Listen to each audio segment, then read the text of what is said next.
व्रत और नियम हमें सात्विक भावों से जोड़े रखते हैं।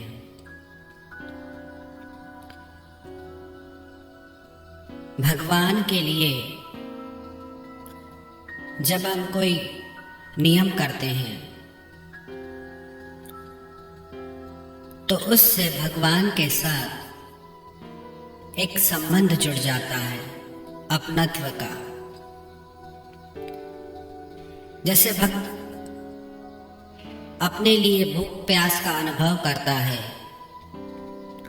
वैसे ही भगवान के लिए भी उसके भाव बनने लगते हैं।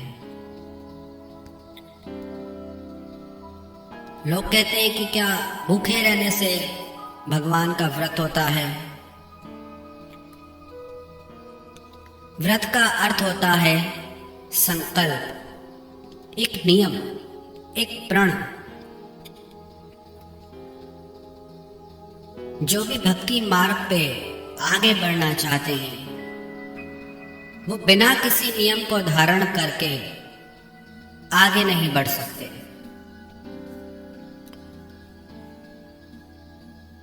भक्तमाल ग्रंथ में नियम को, प्रण को भक्ति महारानी का सुहाग बताया गया। उसके बिना भक्ति अपूर्ण है, अधूरी है। चाहे छोटे से छोटा नियम हो, चाहे 5 माला करने का, 1 माला करने का, 11 माला करने का, भगवान को भोग लगाने का, भगवान की पूजा करने का, भगवत गीता पढ़ने का, पवित्र ग्रंथों को अध्ययन करने का, पर वो नियम कभी टूटना नहीं चाहिए। एक मंदिर में एक व्यक्ति रोज दिया जलाने जाता था और एक व्यक्ति उस दिए को बुझाने के लिए जाता था। रोज का उनका नियम था। एक दिन बहुत तेज बारिश पड़ी तो जिसका नियम था दिया जलाने का, उसने कहा आज इतनी तेज बारिश है, आज मैं कैसे जाऊं, आज नहीं जाता। पर जिसका दिया बुझाने का नियम था उसके मन में ख्याल आया कि मंदिर में तो दिया जल रहा होगा और इतनी बारिश है तो मैं जाके वो दिया बुझा के आऊं, नहीं तो वो दिया जलता रहेगा, भगवान विश्राम कैसे करेंगे। वो गया मंदिर में, उसने देखा कोई दिया नहीं जल रहा।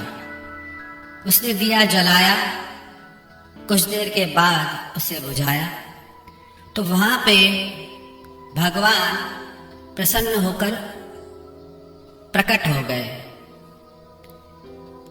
तो वो चरणों में गिर पड़ा, बोला मैंने तो कोई ऐसा नियम किया नहीं, जब पूजा आदि किया नहीं, तो आप कैसे मुझ पे प्रसन्न होकर प्रकट हुए?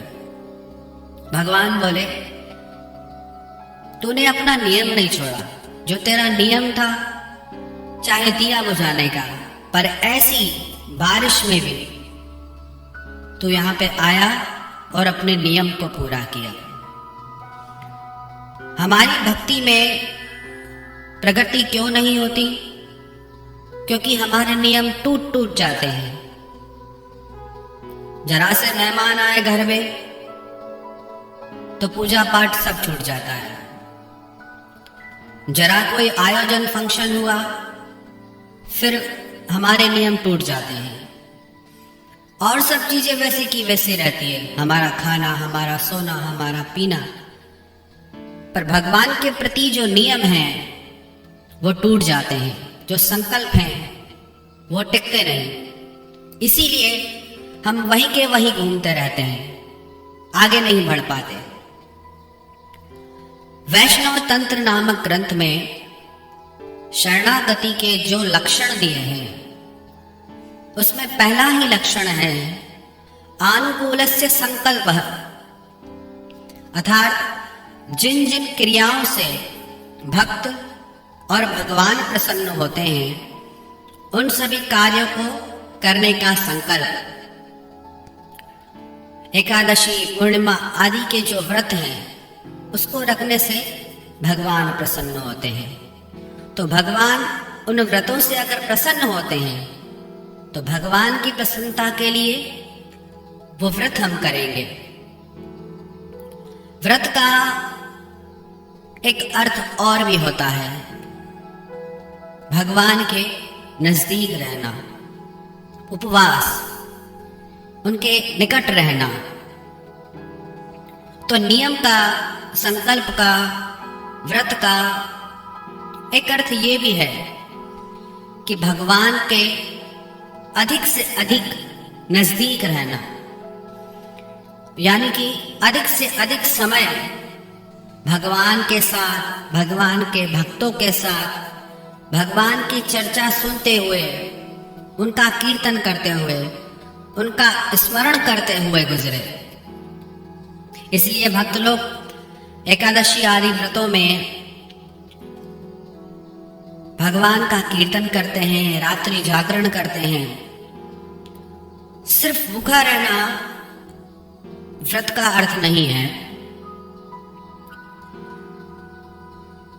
निराहार रहने की जो व्यवस्था बनाई गई व्रत के लिए, वो इसलिए, जो पुराने समय में ऋषि महर्षि थे, वे स्वयं जंगल से लकड़ियां काटते थे, स्वयं भोजन बनाते थे, ऋषि पत्नियां, ऋषि। तो उनका काफी अधिक समय भोजन की व्यवस्था में जाता था। तो जब वो व्रत करते थे, तो जो समय उनका भोजन आदि की व्यवस्था में जाता है, वो समय भगवान के जप और स्मरण में, वो सारा समय भगवान से ही जोड़ देते थे। और वैसे भी ज्यादा भोजन करने से निद्रा आती है, आलस्य आता है। तो साधक को संयमित आहार ही करना चाहिए। नियम और संयम, ये हमें परमात्मा से जोड़ के रखते हैं। एक व्यक्ति था, एक संत के पास गया तो बोला कि महाराज बहुत दरिद्रता है, गरीबी है, क्या करूं? वो संत बोले, एक काम करो, तुम मंदिर में रोज भगवान के दर्शन के लिए जाया करो। वो बोला, महाराज मंदिर मेरे घर से बहुत दूर है, मैं कैसे रोज मंदिर में दर्शन करने जाऊं? तो वो बोले, तू कोई भी नियम बना ले, नियम से तुझे सिद्धि की प्राप्ति होगी। जो लोग जीवन में नियम से नहीं चलते हैं, उन्हें प्रकृति दंड से सुधारती है, वो समृद्धि को नहीं प्राप्त होते। तो वो संत बोले, अगर तू समृद्धि चाहता है तो कोई नियम का पालन कर। वो बोला कि मैं मंदिर के दर्शन को तो नहीं जा सकता, पर मैं एक नियम लेता हूं। मेरे घर के पास में एक किसान रहता है, रोज उस किसान को देख के फिर मैं काम पे जाऊंगा। वो संत बोले, ठीक है, तो कोई भी नियम ले, पर उस नियम को तोड़ना नहीं। वो मान गया। अब उसका रोज का नियम था कि वो रोज उस किसान को देख के फिर काम पे जाता था।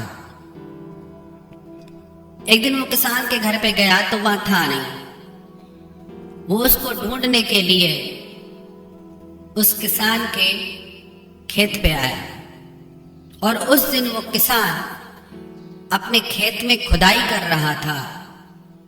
तो वहां उसे एक गड़ा हुआ, छिपा हुआ खजाना दिखा। एक मटकी में भरा हुआ खजाना था, हीरे जवाहरों के आभूषण थे। तो किसान प्रसन्न हो गया। अभी उसने वो मटकी देखी थी, इतने में सामने से वो व्यक्ति आया और किसान को देख के जोर से चिल्ला के बोला कि मैंने देख लिया, मैंने देख लिया। किसान ने ये बात सुनी। किसान को लगा कि इसने मेरा खजाना देख लिया, तो उसने भी उसे बुलाकर कहा कि इधर आओ, अगर तुमने देख ही लिया है तो आधा खजाना तुम्हारा और आधा खजाना मेरा। वो हैरान हो गया, ये कौन से खजाने की बात कर रहा है। तो किसान ने उससे मटकी दिखाई, हीरे जवाहरात से भरी। तो वो दोनों ने आधी आधी बांट ली। फिर वो मन में सोचने लगा कि ये तो साधारण सा नियम मैंने लिया, एक संसार के व्यक्ति को देखने का, तो मुझे इतनी समृद्धि प्राप्त हुई, संपत्ति प्राप्त हुई। अगर मैं भगवान के पास जाऊं, भगवान से नियम जोड़ लूं, तो मुझे क्या कुछ नहीं मिल सकता। जो भी भक्तजन हैं, अगर वो परमात्मा के साथ कोई संकल्प, कोई नियम जोड़ लेते हैं, कोई संबंध जोड़ लेते हैं, तो परमात्मा भी उनसे अपना स्नेह का संबंध जोड़ लेते हैं। तो हम भी कोई न कोई नियम ऐसा बनाएं जिसका सीधा संबंध भगवान के साथ हो। वो नियम जितना अधिक होगा, हम जितना अधिक जप करेंगे, जितना अधिक समय भगवान के साथ बिताएंगे, उतना हृदय में सात्विक भाव प्रकट होंगे। और जितना सात्विक भाव हृदय में होंगे, उतना परमात्मा भगवान हमारे निकट रहेंगे, क्योंकि वो सत्य स्वरूप है। तो हम भी अधिक से अधिक समय भगवान के जप में, भगवान के चिंतन में अगर गुजारेंगे, ऐसे नियम बनाएंगे कि वो नियम हमें भगवान से जोड़े रखें, तो वो नियम हमें भगवत प्राप्ति करा देंगे।